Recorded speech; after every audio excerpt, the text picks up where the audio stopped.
You're cool. You're cool. I'm recording, by the way. Did you start? You're cool. You're cool.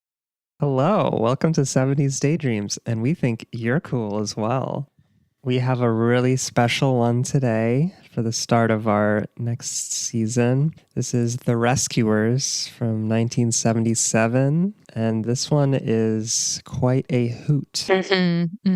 Yeah. Really special one. What a treat. Yeah, we've been waiting to do this one for a while, and I can't remember if I saw this one as a kid, but I recently watched it like maybe, was it like 6 months ago or something? I was really impressed with it. I was like, wow, this is a vibe. Like, reminds me a little bit of Aristocats, 101 Dalmatians, that sort of like Xerox animation, choppy sketch style. So yeah, I don't know. Where do you want to start with this one? I don't think I did see this one as a child. I think this was the first time that I ever saw it.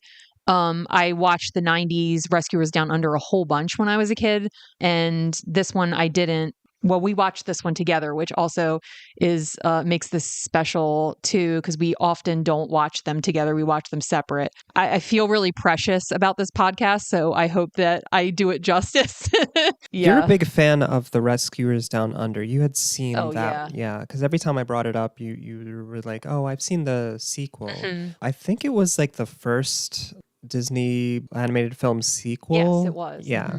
This one almost has like a cult film status, just like the vibe of it seems like that to me. So do you want to give a little background for this one? Yeah, so this one it takes place mostly in Louisiana, in the bayou. However, there's also a larger scene in the beginning that's in New York City. And it follows Bianca and Bernard, who are part of the Rescue Aid Society, and they are a international mouse organization with it's kind of like the United Nations, I guess, and they are rescuing an orphan named Penny who has been kidnapped by Madame Medusa and her henchmen, and they are trying to get Penny to get this diamond, this special large diamond called the Devil's Eye. And so Bianca and Bernard come in and save the day. Save the day. They kidnap her to get the diamond because it is deep in this kind of like mines sort of thing. And they need someone small to go in and get it. So they use her. It's kind of dark, actually. Yeah. Even though this is a kid's movie, it seems like it was definitely influenced by the 70s aesthetic. There's this Letterboxd review I came across by I.V. And this person also has a Twitter. Their name is Ignaty Vishnevetsky at VISHNEVETSKY.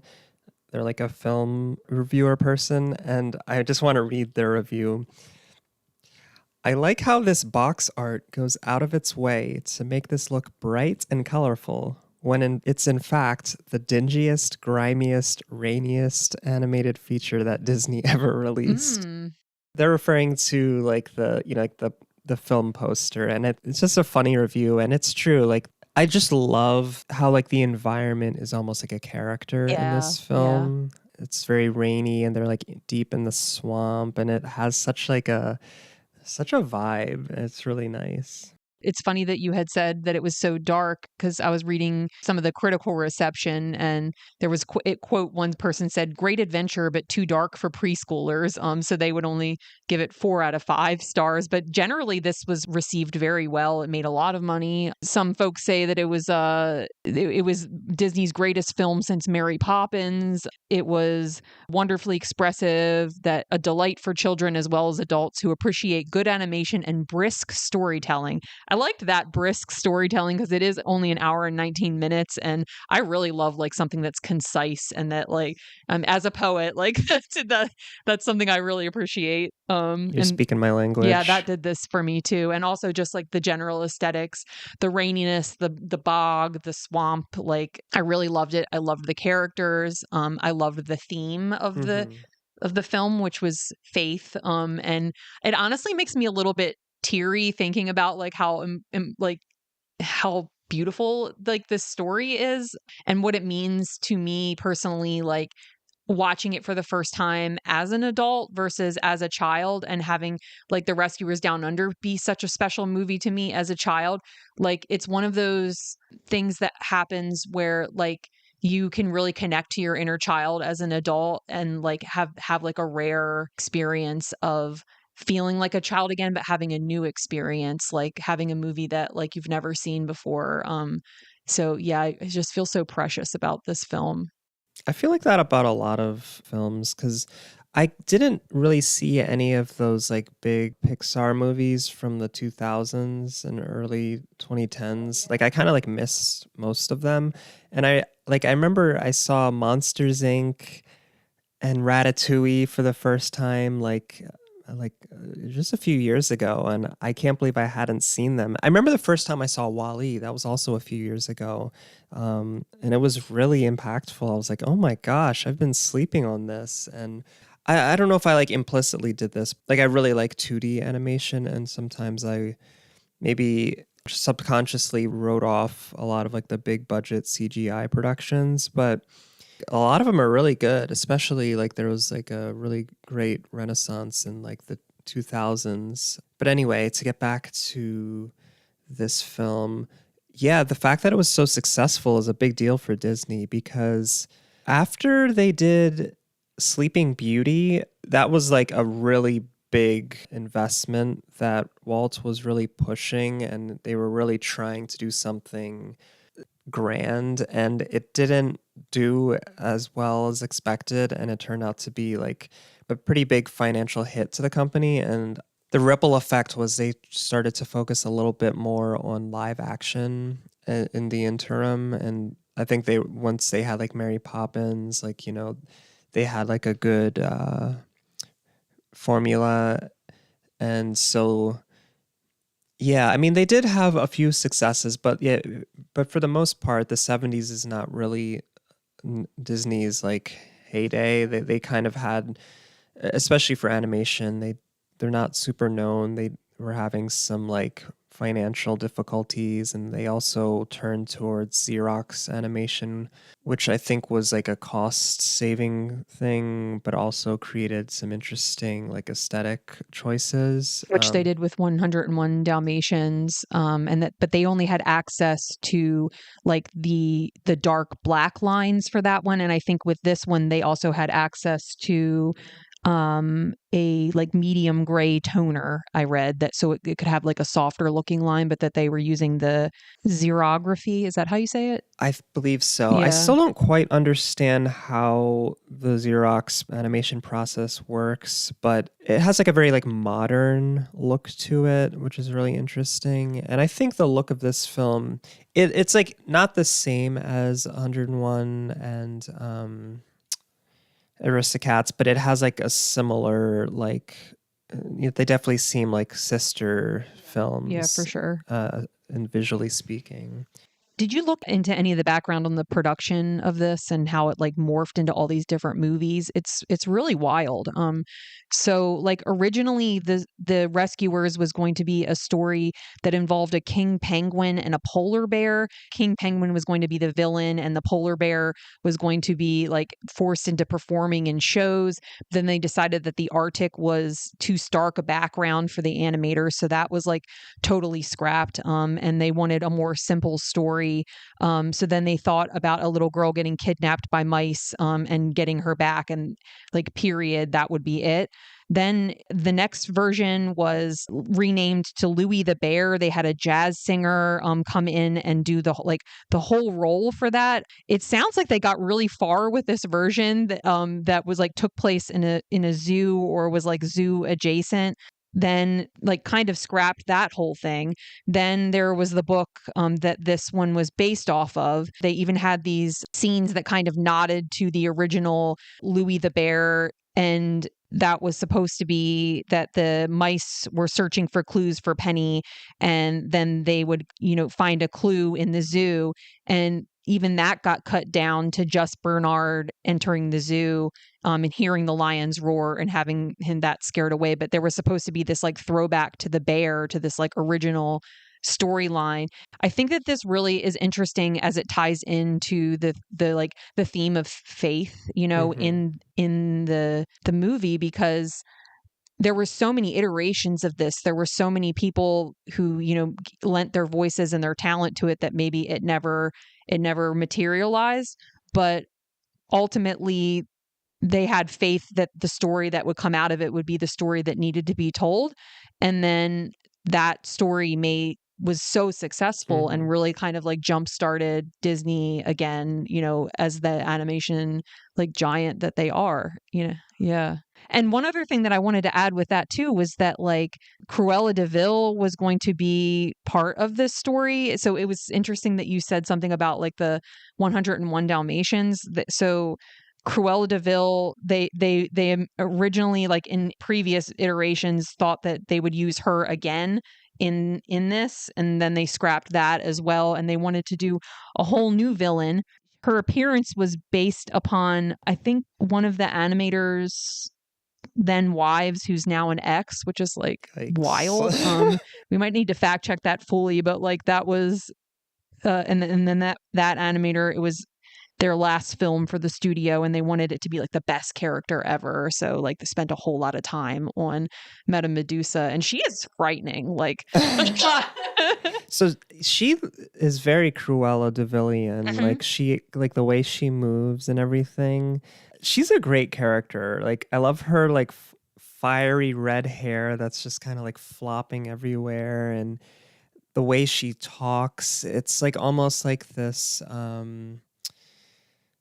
what, like a transatlantic thing accent mixed with some type of like, I don't know, just Yeah. trashiness. Like there was one moment where she said bottles, but something about the way she, Is it like Baholes? yeah, it was something like that, and it was really, and like I love how bouncy she was, and her like her makeup was like so quintessentially 70s because she had the blue eyeshadow and then like the long fake eyelashes and stuff, and she was really wild. And I like how she's just the way she moves, she's just like bouncing all around the place, and she's pretty ruthless. Yeah, I wouldn't want to know meet her. Yeah, she was like ready to leave Penny down in the cave if she didn't come back up with the jewel. And she had the crocodiles I as love the her. Yeah, oh crocodiles my or god, those those crocodiles. gators. They were Yeah, so adorable, and also like just like, they're villains, like adorable villains, I guess. they're a little bit oafy, like oafish. They're really cute. I also like the character design of Bernard. He like kind of looks like Mario from Super Mario World, like with his overalls and his cap. And I like his buck teeth. They're so cute the way, and he has all of these like little innocent mannerisms because he's clearly very flustered Yes, by by the Bianca. Bianca, and he's just so taken aback by her. She chooses him to go on the adventure, and he's like, me, like I'm just a lowly Janitor. janitor, like, and yeah, and she's this very like socialite, like high, like fancy. The woman who does the voice for her is Eva Gabor, who is the sister of Jaja Gabor, who's a famous socialite. And she also did the voice for Duchess for Aristocats. Mm. Oh yeah, that makes sense. But I really liked Bianca's character because like she's very fancy and everything, but she's kind, and they also don't make her ditzy that much. She feels like a just like a kind-hearted Yeah, and real she also feels character. like a boss too. Like she was in charge, like they were doing what she was doing. I really loved that. Like I Yeah. felt like she was kind, she was a boss, she was refined, she was like just a total package, and Bernard saw that. A real baddie for the Hmm. ages. What was the name of the little bird? So like they use this bird to fly down to Louisiana. The The albatross. Oh, albatross. yeah. So that's interesting because his name is Orville, and I thought that originally that he was the same albatross that they used in the sequel, but the person who voiced Orville passed away after this, so they made it his brother, which was the other Wright brother, is what they named him after. Orville and Wilbur. Wilbur. So Wilbur is the name of the albatross in the second movie, who was voiced by John Candy. And so when Orville first came on the screen, I was like, he's not exactly right. There's something different, and it was his voice, and they're not the same. They're brother. They're supposed to be brothers.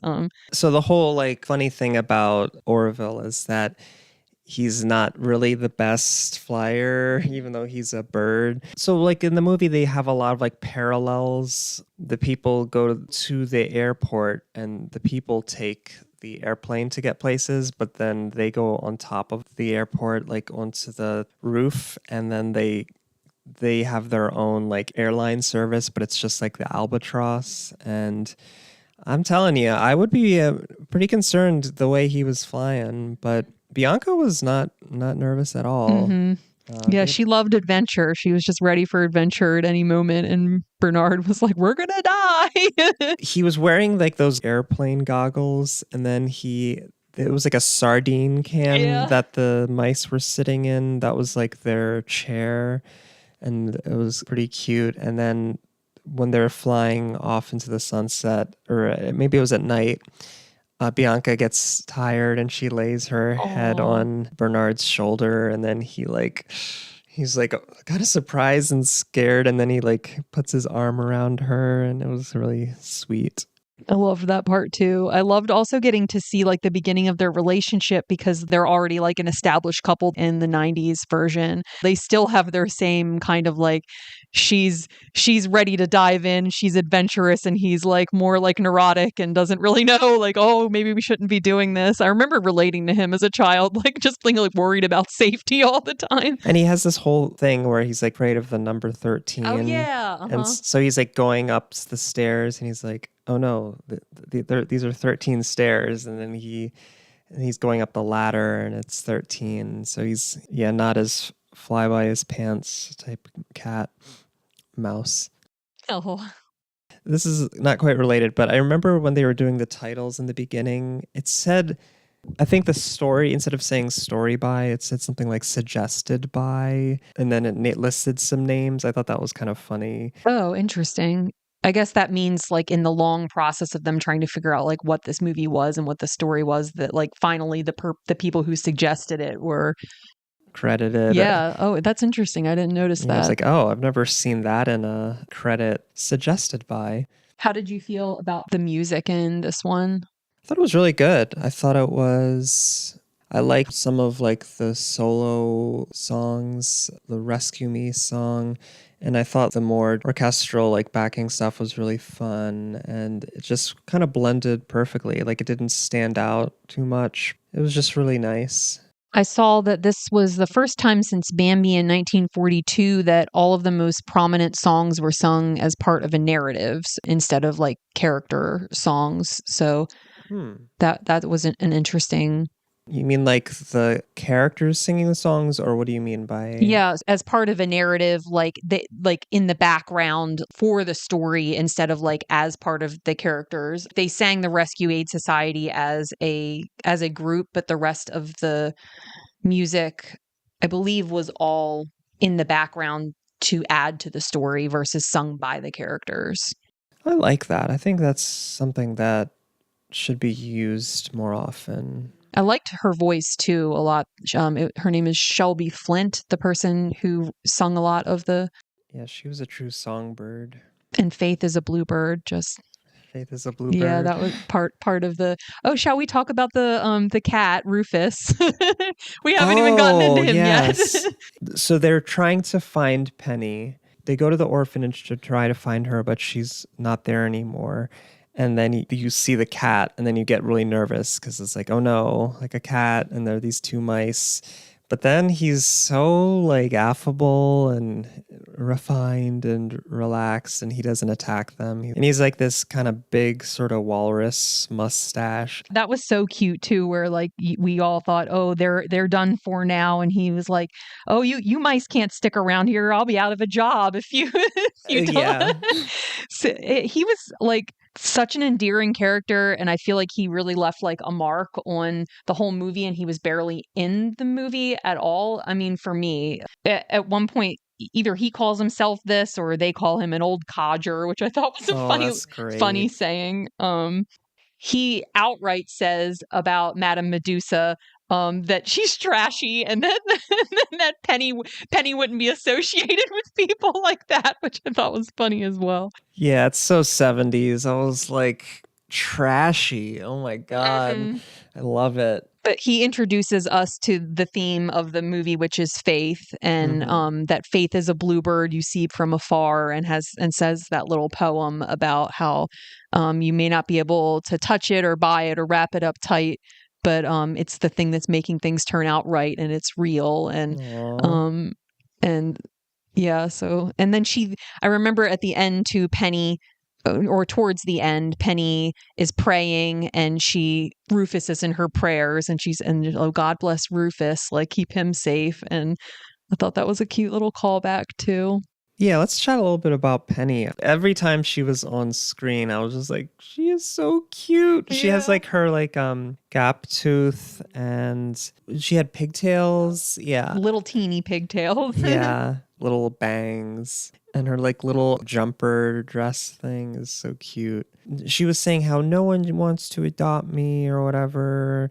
They took a redhead instead. Yeah, which I thought was odd because Usually that's the one that's left behind in all of Yeah. the stereotypes, but she was so like precious. that took such good care of her bear, which was her best friend, and she made sure that the bear was safe at all times that she could. Yeah, that bear was like everything to her because she didn't really have anyone else. Yeah, I mean, she was like standing up to Medusa when it came to that bear. Yeah, I thought she was just adorable too. There were a few times in the movie where I think Madame Medusa said that like no one would want like a homely girl like her, and then she was like always worried that she wasn't like pretty enough or something, but she was just like so adorable. I was like, where is this coming from? So the poor little thing. And then the other character that I would love for us to talk about is Evinrude. I love Evinrude. Evinrude is my favorite. Most of the time he was pronounced Evinrude, but then Bianca said Evenrude, I or think so. someone said Even and someone said Evan, but I think he's my favorite. So he's this dragonfly.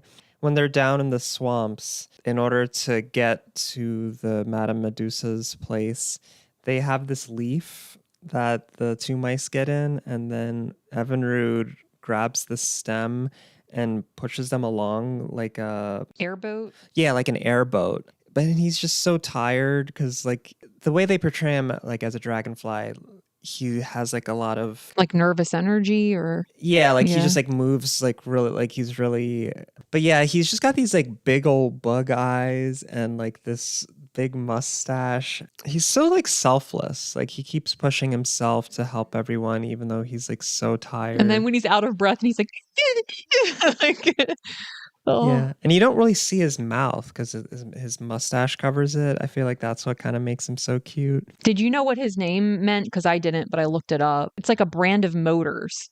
That's where it comes from. That makes sense because he's like their engine, like, and he's also like a messenger. The mice, they make friends with some other animals who live in the swamp, and they want to help out Penny. Do you remember he's supposed to like relay some message or something, but then he gets intercepted by some bats? Oh yeah, I almost forgot about them. They were scary, huh? Yeah, so like they're all waiting to hear like we haven't heard back from Evinrude, so we can't do anything. But Oh right, yes, yeah, I remember that. but he has to like hide in this like bottle because the bats are trying to get at him, and I'm like, this man can't catch a break. Those characters were pretty fun. They're sort of like Creole Cajun people who are hanging out in the swamp, and like They have the one guy who's like Luke, I think the with the yeah, moonshine. uh-huh. And then Ellie Mae is his, I don't know, wife or like companion or whatever. Did she like have like a rolling pin that she would like hit people with? Yeah, I couldn't figure out what kind of animal she was either. But She wasn't a rabbit, was she? no, it was like mouse adjacent, but um like some kind of Oh. rodent, maybe. They all brought some like local color and they brought, I guess you could say, like the hillbilly Hmm. kind of. And then one of them at some point said, "Jump in Jehoshaphat." Remember that Oh, part? that was so cute. I want to incorporate that into my lexicon. Yeah. And so I looked that up too. And that's been around since like the 1865. The first instance was in a novel, The Headless Horseman, but it's thought to be like originated as a euphemism, perhaps for like saying Jesus, like, oh, Jesus Christ, like something like that. So you say jump in Jehoshaphat instead, who was in the Hebrew Bible and the fourth king of the kingdom of Judah. But like, Jehoshaphat was. yeah, and I Oh. was, oh, that's so funny. Like, what a silly phrase. I really like it. I like how the Rescue Aid Society, it's like the mice, but they end up only being able to do it because they get the help from their other critter friends. It was kind of like a nice thing how like everyone came together for the common good. And I think one of the things about like the theme of faith that goes throughout out too that's interesting is that like this whole time Penny is kidnapped and all of this, most of the movie, she's trying to keep the faith, but she has no idea that all of these people behind the scenes are trying to help her. Like, and she doesn't know this until maybe like the last 20 minutes of the movie or 30 minutes that they even were there the whole time. Like, and so just thinking about like in your own life, like things that you want to have, that you're trying to have faith about, that are going to turn out okay. Like, it seems like you're so alone. It seems like there's nobody there. Nothing's happening. Nothing's changing. But like under the surface, like, these mice are risking their lives. They're like flying on the back of an albatross coming to get you, and you don't even know. And I love that concept, and I think that it's really special and just like really restorative to like be watching that, and like just remembering that happens in life sometimes. Yeah, that must be why it was so successful because it has a ultimately positive view. There's people out there who care about you, and we all have sort of like our guardian angels in the form of like friends and family or chosen family. Sometimes it's just people you might not even really know. Yeah, I've had strangers help me out. I remember a stranger who smiled at me like 10 years ago, and I just think like you just really helped me. Like that day I was like low, and you like I can still remember like how bright she was. Like, Aw. That stuff really sticks with you. And even like getting a ride somewhere or like money, like I've had strangers just kind of be really gracious. I'm not even asking for it. Like if I'm like traveling and I don't know where I am and I'm having difficulty finding my way around.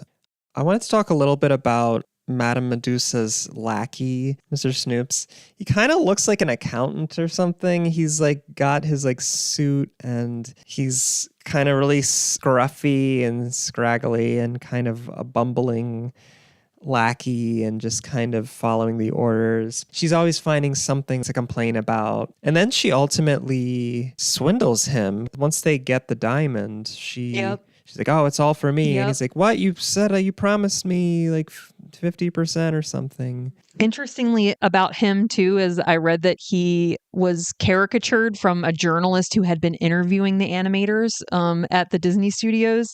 And this journalist claimed that he was like basically tricked into posing for different reactions or movements, and that he ultimately like made peace with it, like saying like, quote, "It was becoming a Disney character was beyond my wildest dreams of glory," like no matter how he ended up being depicted. So that's kind of funny too to like think. I mean, he is a villain, but he's not like as hated as like Madame Medusa. Like he's kind of like a foil. But yeah, he's pretty funny. I liked his shoes. He had some pretty stylish boots or something with a nice chunky heel. Very period appropriate. I miss when men wore heels. Yeah, I would like that to come back.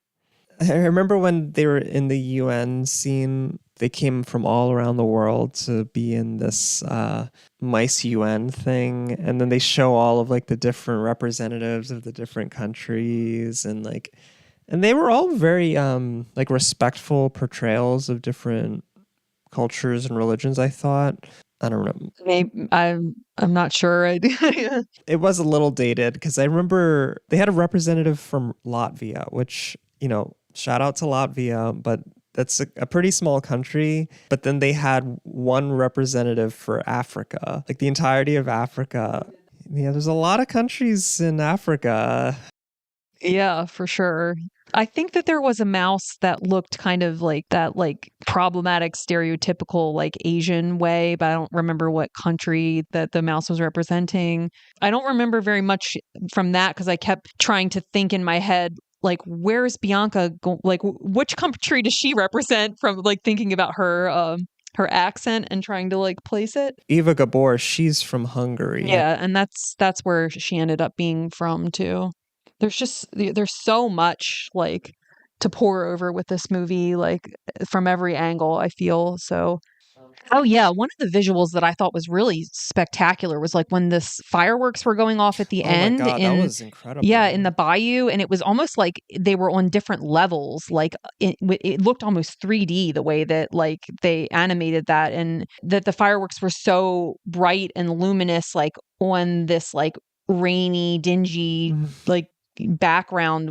It really sparkled like beautifully. I loved it. It made me wonder if do they like film, like were those actual fireworks? Did they like I'm superimpose or not something, sure. Yeah. or did they like rotoscope fireworks, or I'm not sure how they did That that. would have been cool too, yeah. I wonder when rotoscoping started too, like what year? In the late teens, early 20s, I Okay. believe. It's been around for a very, very long time. I believe it was the Fleischer brothers who made inroads in that. Oh, also when the lights were blinking on the helicopter before it was going away, before they got on the Albatross, like the way that the lights were blinking and animated looked almost like otherworldly to the way it brought like a very nice Contemporary. quality to like yeah, the darkness of the movie. I liked the way they played with light in general. One of my favorite effects is like when they're drinking the moonshine, like their eyes kind of like do this zany kind of like bright thing. And I think they do that in Aristocats as well. And Robin Hood with Robin Hood, mhm. yes. I really, really like that effect. It's special. And in the very beginning too, they had like it almost looked like painting textures in the like the sunset. Like when the opening credits were rolling, it was like a sunset scene. And you could see like the strokes of paint and like it Hmm. looked like acrylics or something. It was beautiful, like absolutely gorgeous. And when the movie started, I was like, what am I getting into? I love this. Like I already love this, like from and honestly, I wasn't expecting to like it very much or like wasn't expecting to be that connected to it because I am so connected to the 90s one that I was like, what could beat that movie? You know, that one was so good. And I didn't even really know that it was like supposed to be a sequel, you know, when I was growing up and watching it. So Yeah, it was very painterly. Yeah, it's kind of interesting just like thinking what else was happening around this time. Like for some reason, this is reminding me a little bit of like Taxi Driver and like the beginning opening sequence where it's like all these really abstract shots of car lights at night. And it's just really these kind of painterly images by like really zooming in and these lights just superimposed on each other and just what you can do with light. That came out a year before this, and that also deals with like a kidnapping. yeah, I'm not that familiar with that one. When the gators were chasing them and the mice were in the organ and their eyes peeked through the hole in the organ. I really liked that part too. And that's like scary because like the mice are so little, and just seeing that big gator eye looking at you. And they're like playing the organ, and then like the air goes through the pipes and pushes the mice up in the air. And And the gators are like, where are they? Because they're like kind of doofy. Like and Ophi. Like, yeah, they're so funny. They're so adorable. I like how like they just get out the gun just like so randomly. Like Oh, what right. I think they first did it when Madame Medusa, she's like, "Oh no, mice!" Like she's really afraid of mice, and then she takes out a shotgun to start shooting at them. Or is it I think Mistress? she makes Mr. Snoops do it, because she was like scared, really scared. Maybe she was. I don't remember actually. I remember in the beginning of the movie there was like, oh, this movie depicts or contains tobacco depictions, and I remember when she brought the gun out, I was like, well, where was the warning about the guns? But I guess this was before that time for sure. And I don't remember there being tobacco either. I was like looking for that, and then I guess I forgot. If anybody, it must have been Madame Medusa who was, or the critters in the bayou, maybe, because there wasn't a thing that said depictions of alcohol use either. It just said tobacco, I think. There was definitely alcohol use. Yeah. Oh yeah. Oh yeah. Yeah. There was, and they even give it to some of them and was like, "Here, take this. It'll put a pep in your step," kind of thing. And I'm like, well, it'll give you something. Yeah, I feel like every time I watch this movie, I like it more and more. I remember when I first watched it, I was looking back at my Letterboxd review, and I said like the pacing was a little off. When we rewatched it, I didn't really notice that at all, and I don't know why I thought that. Did you watch it in French, perhaps? No, Okay. no. I saw that it was like very high grossing in France, that it like beat out Star Wars or something like Oh that too, wow. even, which I was like very shocked, and I was thinking, oh, that's so interesting, and I wonder how different it is like in French. And yeah. It's interesting, like which things are a hit where. Like I could sort of see that being, France. They would be fascinated by like maybe like the Louisiana connection because it used to be a colony. So maybe that's interesting. It's a pretty cozy film, even though a lot of it takes place outside. I love the swamps. I agree, cozy, and it's funny because like I feel like me and you are always like, when it's like rainy out, we're like texting each other like, this is a vibe. Yeah. Oh, I love this. This feels so good. It's so nice and cozy outside right now. So Yeah, I love a nice rain or a foggy day or really yeah. overcast. Oh yeah, fog, a nice good fog. Yes. It's a great movie. It exceeded my expectations. It was such a wonderful memory to make, to watch it for the first time with you. Like I really Thanks. really loved it, really appreciated it, and I just hope that can give it justice with this podcast. Like a lot of our podcasts I don't get that nervous about, but this one I was just like, beforehand I was like, oh, I just really want to do good by it. So yeah, I hope if you haven't seen this one that you will watch it, or maybe watch it again, and really appreciate everyone who's here listening with us and getting to have this experience with us together as well. And we're going to cover the rest of the Disney animated projects from the 70s in this season. Yeah. So stay tuned. Yeah, you can look forward to that. Some of them are fully animated and some of them have just animations as part of. Yeah. All right. Well, it's nice chatting. Rats. Nice.